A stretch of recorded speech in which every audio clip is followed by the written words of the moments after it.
He was charming. He was funny. He was loved.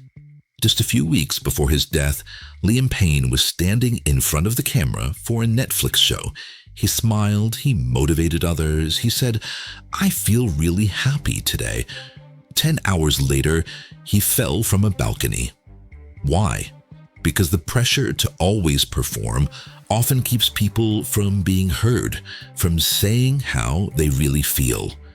Maybe he was never allowed to say what was truly going on inside. The question, "How are you?" has become the most honest lie in the world, said millions of times a day, by you, by me. At PaperLoud, we ask what happens to a society where everyone functions, but no one truly feels. How are you? The most harmless lie in the world, and why it's making us sick. Chapter 1. How are you? 3 words: harmless, friendly, easy to say, a question that almost no one really means, and even fewer answer honestly. So what do you say? Good, thanks, I'm fine. Not because it's true, but because it's expected. In reality, maybe you're tired, overwhelmed, empty, but you don't say it because people don't say it, because you don't want to burden others, because you don't want to admit to yourself that something isn't right. This reaction isn't the exception, it's the norm. We've all learned how to behave, how to get through, how to function. Psychologists call them emotional display rules, unwritten social rules about which emotions are allowed to be shown, where, and when. And the rules are clear. Be friendly, be positive, be invisible. The cost: long-term emotional poverty, inner distance from yourself, and sense of emptiness even when you're surrounded by people. Suppressing emotions over time raises the risk of depression and anxiety disorders, chronic stress, feelings of inauthenticity, emotional distance. It damages relationships, weakens cognition, and even opens the door for serious mental illnesses like PTSD or severe anxiety. And over time, it can show up in the body. Increased risk of heart disease, weakened immune function. Because if you never show who you really are, who are you then? And if no one ever says how they truly feel, how can closeness ever exist? How can anyone save you if no one even knows you're drowning? The lie starts out harmless. It protects, it soothes, it prevents conflict. But over time, it becomes a wall. First, between you and others, and eventually between you and yourself. That's why "how are you" isn't a small talk phrase. It's a stage, a place where you decide who you're going to be today or who you have to be. Chapter 2, the United States, the smile mask. In the US, this little game is more than etiquette. It's part of national identity. Smile, you hear it as a child. Smile for the photo, smile for visitors, smile for people you don't even like. It's considered polite, professional, necessary. A smile isn't a reflection of how you feel, it's the default expression. The phrase "how are you" isn't really a question, it's a ritual, a verbal handshake. The only acceptable answer: "I'm fine, thank you." Anything else feels like a social accident. You can be sad, but not for too long. You can need help, but please get back on track quickly. You can be honest, but only if you wrap it in charm. These unwritten rules create a system where people look polished on the outside and wither on the inside. Psychologists call it toxic positivity, the pressure to stay optimistic even in the worst times, a filter that screens out pain. Good vibes only.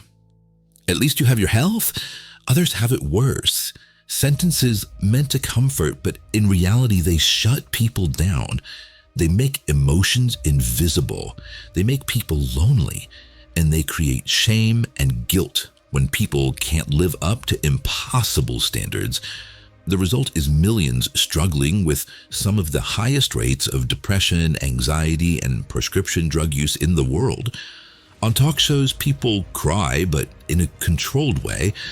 On social media, people confess, but aesthetically, even grief needs PR. The American dream sells happiness, even if you have to buy it on credit. And if you can't reach it, then you didn't want it enough, didn't smile enough, didn't perform well enough. If you felt that pressure to smile, to say you're fine when you're not alone. Hit follow, hit like, so more people can hear this story, because silence only ends when we share it. What happens inside when everything looks perfect on the outside?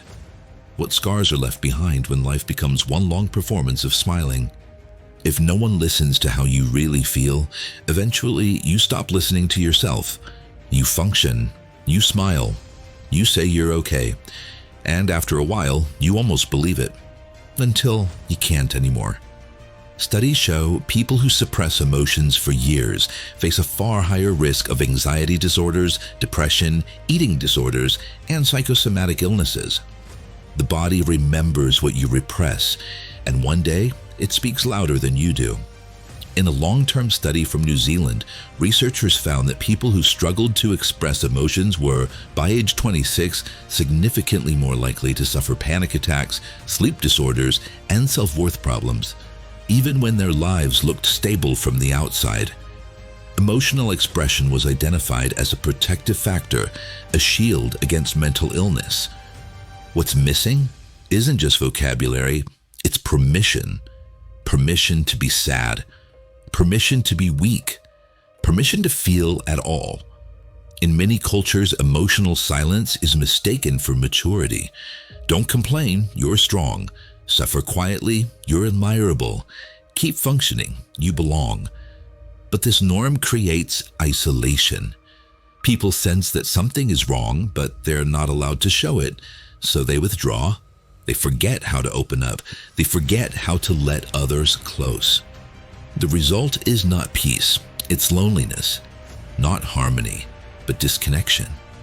Pain grows silent, and if you live that way long enough, you lose track of what's real. Real joy, real connection, real grief. What remains is a smooth, polished life without depth. A person who smiles, not because they're happy, but because they learned they had to. In the US, psychologists have a term for this: smiling depression. You function perfectly, you say you're fine, you get through the day, and then one day you're gone, and no one saw it coming. The story of Liam Payne. Liam Payne was one of the five. One Direction, the most successful boy band of their time. Sold out stadiums, screaming fans, endorsement deals, millions. And in the middle of it all, Liam, the reliable one, the responsible one, the glue that held the group together. He was never the rebel, never the scandal. He was exactly what others needed him to be. And that was his downfall. Behind the image of the calm professional, a storm was raging. After the One Direction hype, Liam struggled for years with depression, alcohol, pills, and himself. He felt used, empty, irrelevant. He still kept playing the role.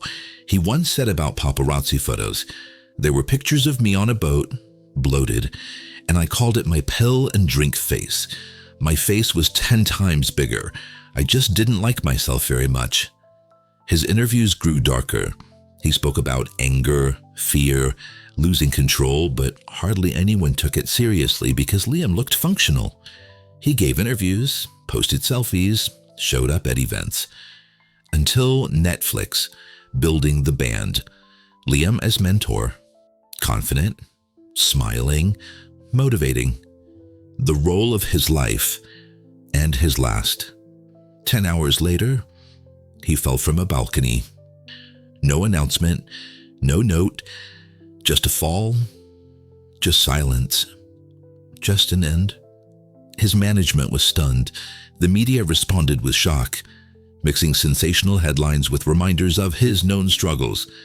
Fans were devastated, Many felt like they'd lost a friend, confused how someone smiling so brightly could have been hurting so deeply. Because what do you post when someone dies who was just laughing hours before? Maybe this, that Liam wasn't an exception. He was a symptom of a system that rewards performance and punishes weakness, a society that gives space only to those who are doing great. Liam was loved and unbelievably lonely. And that's what we often forget. Mental illness is not always visible, not always loud. Often it's tidy, polite, structured, and deadly. Liam once said, "I put on a brave face, but it was just that, a face." A sentence you could apply to countless others, to people who function daily but are breaking inside, to friends who are always there until suddenly they're not, to ourselves when we answer, "I'm fine." Liam's death isn't a celebrity drama, it's a lesson about our language, about our silence, about a lie that sounds polite but kills. Because Liam did everything he was taught to do, strong, friendly, professional, until he couldn't anymore. And even in his final hours, there were signs, but help came too late. If this story matters to you, don't keep it to yourself. Hit like, hit follow, so more people hear it. The fewer people have to go through it alone. So what can we do? Learn to break the pattern, to speak honestly, to feel honestly, maybe even save a life no one else could save. Real strength begins where we stop smiling when we don't feel like it. Maybe you never learned to talk about feelings. Maybe no one asked. Maybe no one showed you what real closeness feels like. But you can start now. Not by tearing everything open, not by telling everyone everything, but by being honest, at least with yourself. What do you really feel when you say, "I'm fine"? Where are you shutting your eyes inside? What question do you wish someone would ask? And what answer are you afraid to give? The first step isn't a conversation, it's a decision. The decision that your inside matters more than your image, that authenticity is worth more than applause, that it's okay to not be okay. And when you're ready, it can become a conversation with someone you trust, someone who won't judge or try to fix you, but simply listen. Strategies help: adjusting emotional expression to context, growing self-awareness, practicing emotional intelligence, using I statements to express feelings without blaming. You can say, "I know I often act like I'm fine, but I'm not." Or, "I felt empty for weeks and I didn't want to admit it." You don't need a diagnosis. You don't need the perfect words. You just need to stop staying silent. Because silence has a price. And sometimes, like with Liam, it's too high. At PaperLoud, we believe real change doesn't begin in society. It begins with the first honest sentence. And maybe you are the one who says it. How many times today have you said, "I'm fine," when you weren't? Write your real feeling. We read every word, without mask, without judgment. You functioned long enough. Now you're allowed to feel. If you want, write in the comments what you've never dared to say out loud. The story of Liam Payne was only the beginning. Next week, we go deeper. We'll look at how culture itself forbids you to feel and the hidden pressures that force entire societies into silence. It's time to talk about the conversations you've never had and how to free yourself, even if no one else is listening. At PaperLoud, we believe truth starts small, and sometimes a single sentence can save a life. Stay honest, stay awake, stay loud. And if it ever feels too heavy, don't stay silent. Take care, and see you in part 2.